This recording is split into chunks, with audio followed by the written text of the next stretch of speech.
This is the story of the Gary Crooks Memorial Center and the ABCD Cultural Arts Center that called the Crooks building home.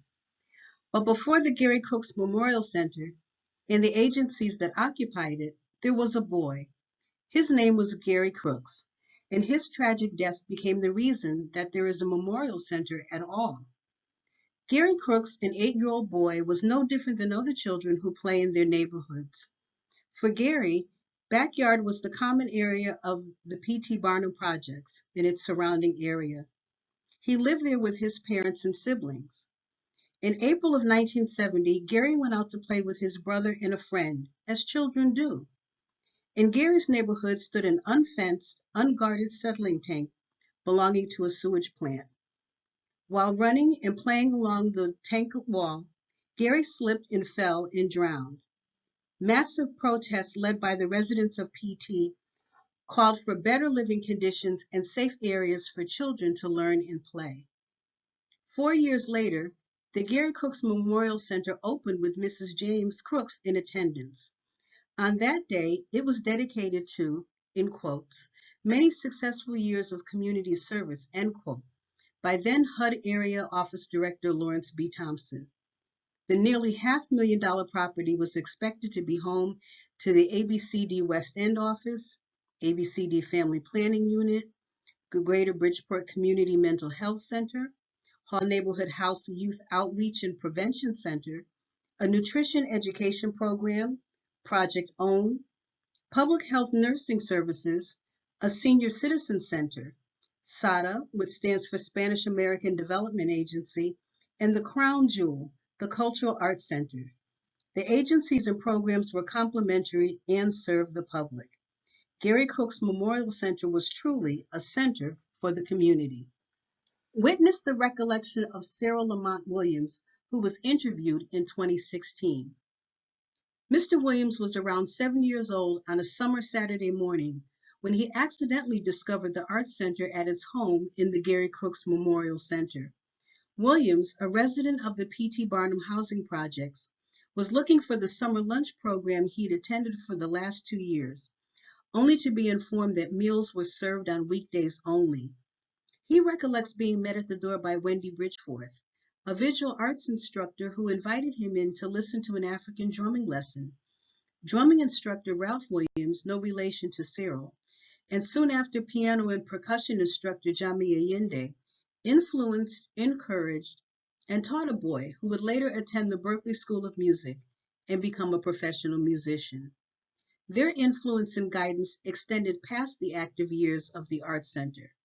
Cyril credits the Arts Center with providing a safe haven in a neighborhood becoming increasingly dangerous, within a city fighting the deterioration that larger cities in the tri-state area could not keep at bay.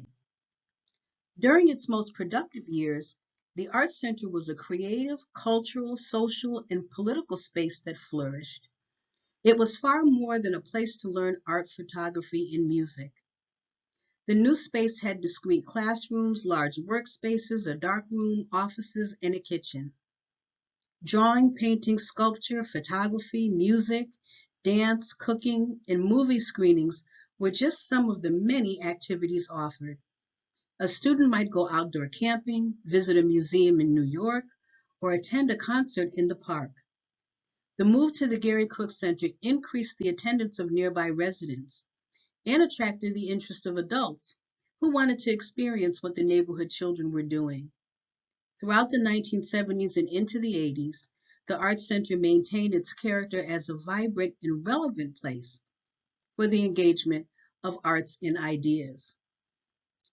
The late 1980s marked the decline of blue-collar prospects, stable incomes, and clear pathways to improve upon the education, employment, opportunities, and finances of the generation that came before.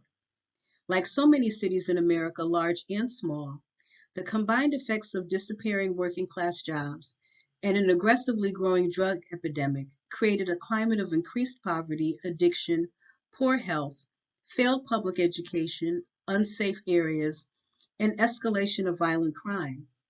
The economics and ills of the 1980s hit Bridgeport hard. The Arts Center was an early casualty.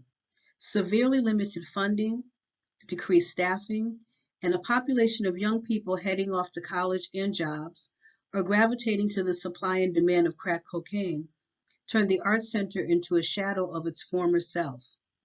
The shuttering of the Art Center is both a metaphor for the decline of urban life in the 1980s and an indictment on government's regard for its city-dwelling citizens. Supplies dried up, students stopped attending, and the few remaining instructors reached a point where they could not or would not work without pay.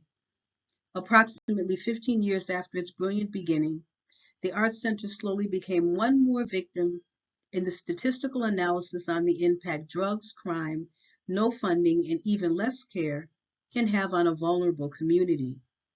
A casualty of shifting priorities and abandoned for a new national ideal, the Arts Center lives on in the work created, the photographs that bear witness to shared experiences, and the trajectory of lives affected by both its existence and its demise. But what if the creativity and excitement and productivity of the Art Center could be recreated and reimagined now, responsive to and reflective of our current time in its former home? What if the Gary Crooks Memorial Center was returned to its original intended usage? What if what was promised to Mrs. Crooks in 1974 became true again in 2020, and her son was honored once more according to that promise in that place?